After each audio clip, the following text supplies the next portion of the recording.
Arestado ang isang lalaki matapos na mag-amok at manutok umano ng baril sa ilang mga residente malapit sa isang beach resort sa barangay Talintalin, Libon, Albay. Alas 10:45 ng gabi nitong Lunes, Disyembre 15. Kinilala ang sospek na si alias Ramon, 27 anyos at residente ng Sitio Mararag, Barangay San Jose, parehong bayan. Batay sa ulat ng pulisya, kaagad silang nagsagawa ng choke point operation matapos na matanggap ang sumbong kung saan matagumpay na na-corner ang sospek sa Sitio Dalagang Bukid, Barangay Pantao. Na-recover sa kanya ang isang caliber 38 na baril na may 5 bala.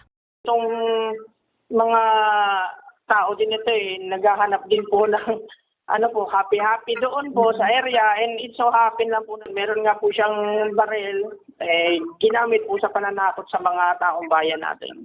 Napag-alaman din na nasa impluwensya ng alak ang sospek ng mag-amok at manutok ng baril.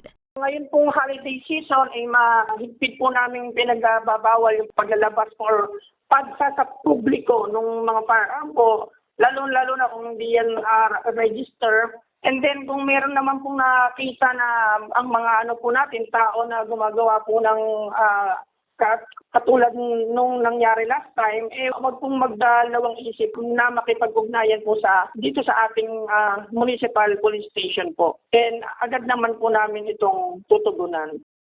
Sa ngayon, nasa kustudiya pa ng Libon MPS ang sospek na nahaharap sa kasong paglabag sa Republic Act 10591 o ang Comprehensive Firearms and Ammunition Regulation Act o Illegal Possession of Firearms.